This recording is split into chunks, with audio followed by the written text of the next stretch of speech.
কোনো নারী কোনো স্ত্রী তার স্বামীকে যদি তুই তোকারি সত্যিই করেন, এটা খুবই জঘন্য এবং অত্যন্ত ভয়াবহ একটা ব্যাপার, অত্যন্ত ভয়াবহ একটা ব্যাপার। এবং একসাথে থাকতে গেলে কিছুটা বাদানুবাদ, কিছুটা উচ্চবাচ্য হবেই, কিন্তু তাই বলে তুই তোকারি পর্যায়ে চলে যাওয়া, চিল্লাচিল্লি পর্যায়ে চলে যাওয়া, হাতাহাতির পর্যায়ে চলে যাওয়া, এটা খুবই ডেঞ্জারাস, খুবই ভয়াবহ। দেখুন, একজন স্ত্রী সামলানো কঠিন না একাধিক স্ত্রী সামলানো কঠিন? একাধিকটা কঠিন না? প্রিয়নবী সাল্লাল্লাহু আলাইহি সাল্লামের স্ত্রী কতজন ছিলেন?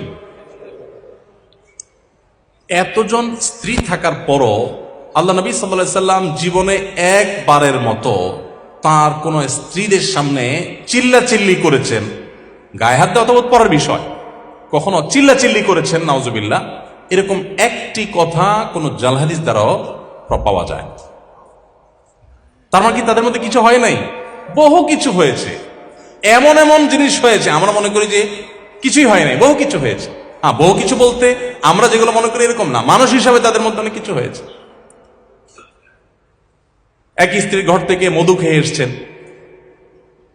হাফসা রাদিয়াল্লাহু তাআলা আনহা, আয়েশা রাদিয়াল্লাহু তাআলা আনহা দুজন সলা পরামর্শ করলেন যে তোমার বাসা যায় মধু খাইলো, সতীন হিসাবে একটা ঈর্ষা থাকে, তো আমরা ওনাকে আসলেই বলবো যে আপনার মুখ থেকে মাগাফিরের ফলের গন্ধ আসতেছে।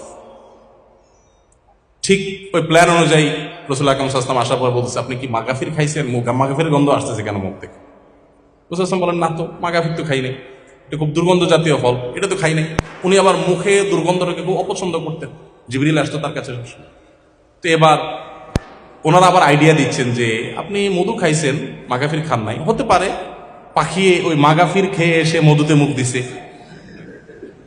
দেখেন কত সুন্দর পরিকল্পনা। তো নবী সাল্লাল্লাহু আলাইহি সাল্লাম দেখলেন যে স্ত্রীরা নাখোশ হয়ে গেছে, বলেন যে ঠিক আছে, তাহলে আজ থেকে আমি আর মধু কোনোদিনই খাবো না।